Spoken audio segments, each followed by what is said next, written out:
Sauvez-moi l'enfant-ci. Sauvez l'enfant-ci. Je ne sais pas qui sont les parents de ces enfants.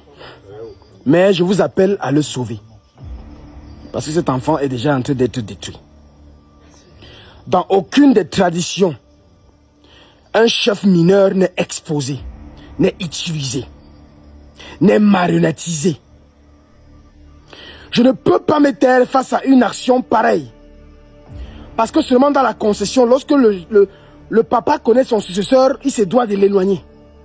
Et en Afrique, lorsque un parent décède et que son successeur est encore petit, ce qu'on doit faire, c'est quoi? 1. On doit éloigner le successeur. 2. On doit faire que tout le monde ne peut imaginer qui est le successeur. 3. On doit laisser que le successeur atteigne un âge de maturité. C'est-à-dire que quand il a réussi à avoir même un enfant et même une femme, avant de le montrer au public pour dire que voici le successeur de la concession. Combien de fois un chef? Vous ne pouvez pas vous lever aujourd'hui et parler des chefs traditionnels. Porter un enfant comme ça, qui ne connaît ni femme, qui n'a ni d'enfant, qui n'a ni conscience, qui est baigné dans l'ignorance et l'immaturité, l'habiller, mettre les colliers sur lui, des colliers de dents, alors que la dent représente quelqu'un qui a déjà fait des combats et qui a gagné. Mettre des chapeaux qui ne connaît pas la signification. Savez-vous que ce chapeau qui pose sur la tête là, lorsque le chef met ce chapeau, c'est-à-dire que c'est un chef qui détient le commandement sur toute l'étendue du territoire. C'est-à-dire que les flèches peuvent sortir devant, derrière, à gauche, à droite et partout. Cet enfant connaît quoi? Toutes les personnes qui utilisent cet enfant pour avoir, je ne sais pas ce qu'ils cherchent derrière. J'interpelle les parents de cet enfant. Qu'il soit majesté, qu'il soit successeur, quoi qu'il soit. Et qu'on arrête de l'exposer comme ça. On n'expose pas le chef dans sa genèse en Afrique. S'il a succédé à son père, vous avez l'obligation, monsieur, de le chasser d'abord du village. Aller l'encadrer quelque part. Le suivre. Attendre qu'il atteigne l'âge au-dessus de 23 ans ou de 21 ans. Qu'il ait même un enfant et une femme. Vous le ramenez maintenant au village, vous l'intronisez et vous le publiez publiquement. Vous avez détruit la vie de cet enfant. Pour réfléchir pourquoi est-ce que dans une condition, lorsque le père connaissait qui était son successeur, c'est même l'enfant-là qui détestait le plus. C'est même l'enfant-là qui faisait tout pour que les gens comprennent que cet enfant, parfois il dit même que tu suis parce que tu es mon enfant. Parce qu'un successeur ne doit jamais se faire voir ou connaître par les autres. Vous avez exposé cet enfant.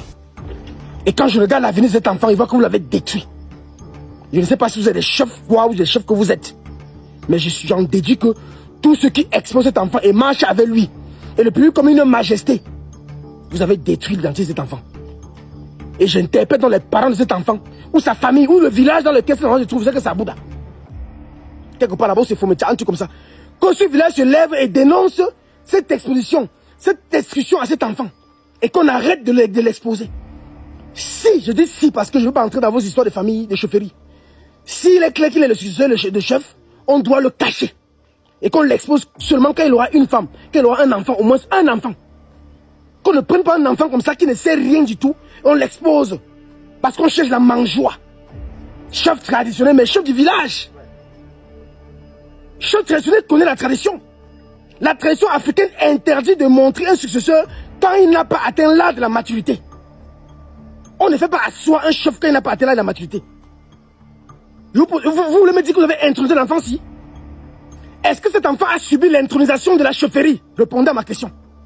Les dignitaires, majestés que vous réclamez les titres. Est-ce que l'enfant, ce que vous exposez là, il a déjà un jour été intronisé pleinement dans la royauté mystique, initiatique, sacrée? Non. Parce que pour ça, il faut qu'il ait une femme. Que pendant qu'il est là, le lacam, que la femme le rejoigne. Il faut qu'il ait un enfant d'abord. Mais non. Donc le chef n'est pas initié. C'est un profane. Vous devez faire des sorties pour défendre que les gens ne mettent plus les attributs sur les gens. Lorsqu'ils ne sont pas initiés, cet enfant n'est pas un initié. Parce qu'il n'a pas encore la qualité de l'être. Comment pouvez-vous donc l'initier avec des attributs sur lui, des chapeaux non correspondantes? À l'heure où il est, je pense que l'Afrique se perd. Et je n'interpelle les chefs traditionnels, les véritables chefs traditionnels à se lever et dénoncer les affaires comme ça. Parce que la vie de cet enfant est détruite. Le chef est chef coutumier traditionnel. Aucune coutume, aucune tradition ne dit qu'on expose un successeur à son bas âge. Apprenez. Armez-vous de science et de connaissances. et bâtissons l'Afrique ensemble. Mais ça, c'est une grosse bêtise. J'en ai vu déjà plusieurs fois. Et aujourd'hui, je me tiens de prendre la parole pour le dénoncer parce que vous avez débordé ce qu'on appelle les limites de la bêtise. Et on doit vous dire ceci.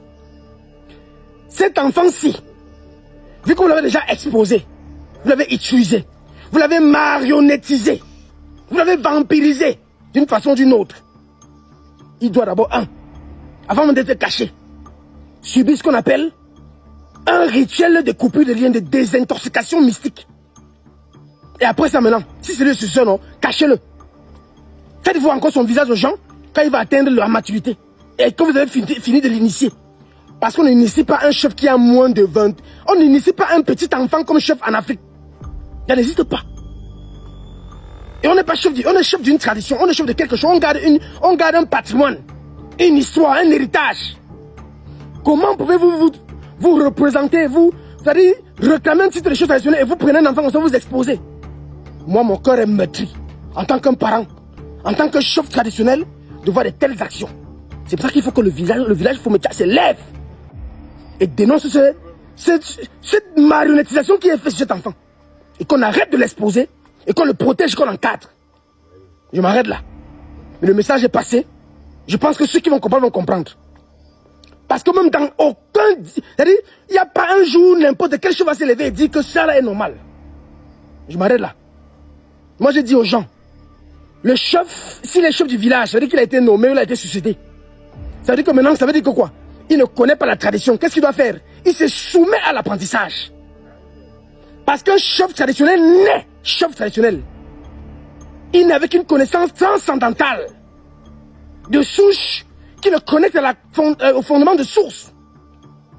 Mais vous là, qui utilisez l'enfant là, vous n'en êtes pas. Soumettez-vous à l'apprentissage. Initiez-vous à la connaissance traditionnelle, coutumière, africaine. Vous ne feriez pas ça si vous le saurez. Ou alors si vous le saviez. Ou alors vous le faites dans les intérêts personnels. Mais arrêtez, parce que là, c'est trop. J'ai dit et je réitère.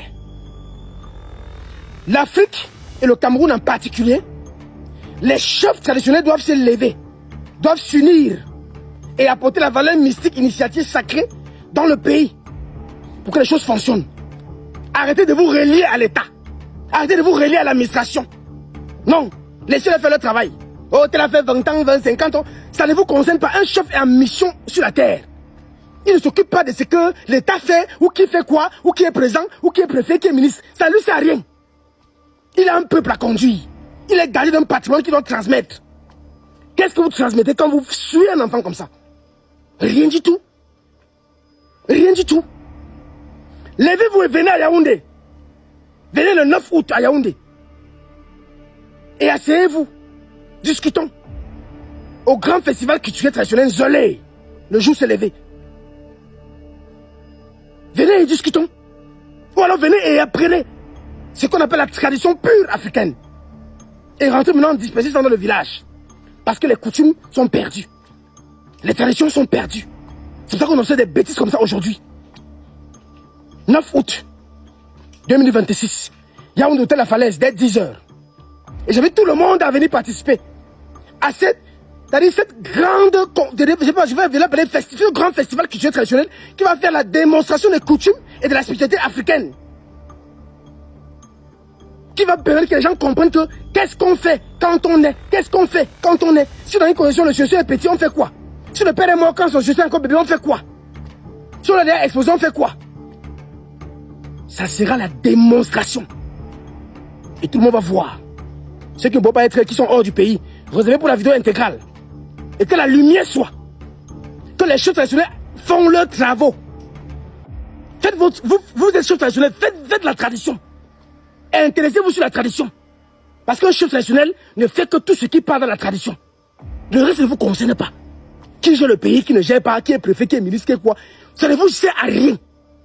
Rentrez dans la coutume traditionnelle africaine. Rassemblez le village. Organisez des festivals d'apprentissage des langues. Transmettez des coutumes, des valeurs fondamentales. Apprenez la tradition aux enfants tout petits. Ne les détruisez pas comme ça. Sinon, l'Afrique et le Cameroun continuera à se perdre. C'est pour ça que je ne peux pas me taire face à une inertie pareille. Le Minendia, allume ton cerveau. À très bientôt. Merci beaucoup.